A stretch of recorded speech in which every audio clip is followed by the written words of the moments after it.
Hey, what's up everyone? Welcome back to Stag Voiceover. My name is Neil Glasgow. In today's video, I wanted to talk to you a little bit about what you can do when the script that you have to read is trash. So, let's get into it.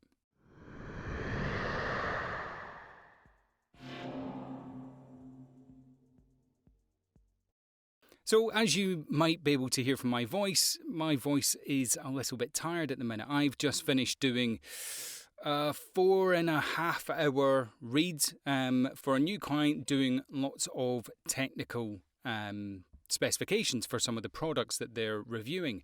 And this is a client that English is not their first language, and the product that I was reviewing for them, the script had a lot of serial numbers, AB13599416, those sorts of things, repeated and peppered throughout the script. And anyone who tells you that voiceover is easy is lying to you. My brain is mush right now, and my voice is going. Doing a 4-hour straight read is not something that I would recommend doing, or that you would typically do. Break it up as you go along in your day. But the reason that I wanted to make this video, and the reason I'm saying, what to do when your script is trash, is not to berate any clients that you might be unlucky enough to get, but to give you an idea, particularly if you're just starting out, about what your responsibilities are as a voiceover artist. Now, first and foremost, it is about bringing that script to life, as dry as it is. And if you are reviewing the latest Hoover out there and you're giving the serial number every time you mention that Hoover, and that still needs to be engaging to whoever's listening to it. And what you're going to find most difficult, and what I've had today, is when I'm going over that, I made so many mistakes, which is, again, why my voice is a little bit ruined at the moment, because I am going over and repeating and repeating and repeating. Now, I've recorded the script for my client as they've written it. But what I've also done, bringing my experience to bear, is to make some suggestions for any future work that my client's looking for. So, a very real example. I would say to this client, given that they are planning to do lots more of these recordings and will utilise me for those recordings, that for an English-speaking audience, the terminology, the language, the inflections, the grammar, all of that sort of stuff is not written by someone who speaks English as a first language. It reads very much like it's gone through a translation tool, or perhaps they've hired someone who didn't speak English as a first language. I believe this client is based in Korea. So just some of the words are correct from a thesaurus point of view, but not correct as you would generally speak. And your job in that case, and what I encourage you to do and have the confidence to do, is to go back to that client and say, Mr. Client, Mrs. Client, this may not work, may not be as engaging as you want it to be for an English-speaking audience. And that is actually you not critiquing the client. That is saying, look, if you're going to spend this amount of time, money, effort and investment as the client, going out and getting a scriptwriter and translating it and hiring a voiceover actor, you don't want your audience, when you've done all that, to listen to it going, what? What are they saying? Why are they saying that? That sounds weird.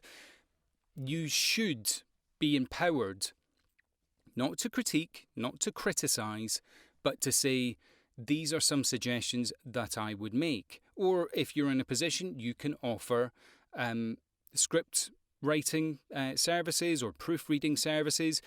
Charge whatever you feel is appropriate for that.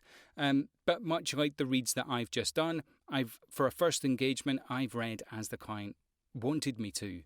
But I have also said to the client that I maybe don't need to read out the serial number of every product that we're talking about in these reviews.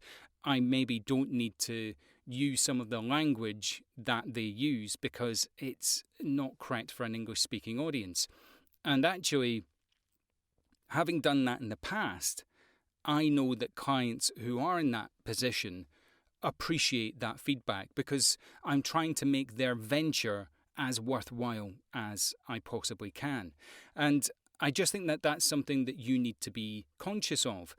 A second example that I want to be able to give you, and again, give you the confidence to be able to go back to your client, is when you get a client, and again, I've had this from foreign clients. My most recent one, I think, was from Russia. We want a read in a slow, measured style for a really important topic. The script is 1,500 words long, and we want you to deliver it in 40 seconds. For anyone who's familiar with script lengths at this stage, you know that's not going to happen. That's not possible. A 14 or 1,500 word script, you're probably looking the best part of 10 minutes plus. So again, it's your job to say, look, if you want measured and concise and serious and get that message across, it can't be done fast. You can, again, offer some possible amendments to make the script work in the time frame, or perhaps the time frame needs to change. The delivery needs to change. The style needs to change. I had a conversation with this client, and it went back and forth for about 3 days. I was starting to get quite irritated because they wanted this really slow measured read. I think it was about a 300 word read to get it into about 40 seconds. And to do that, it sounded like I was reading the terms and conditions.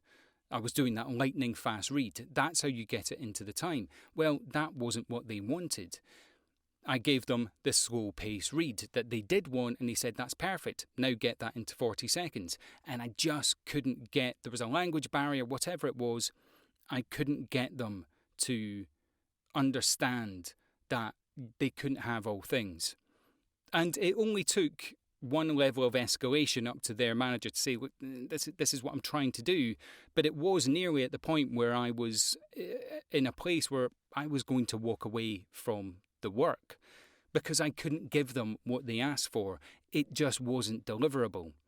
And the more time that I went over and over and over again, it was actually making it less valuable for me because I was re-recording and not earning any more money. And again, you need to be confident in the fact not only to go back to those clients and suggest those amendments, and not just foreign clients, any client, but also be confident. And I know it's painful when you first start out, and it's painful regardless of where you are in your career.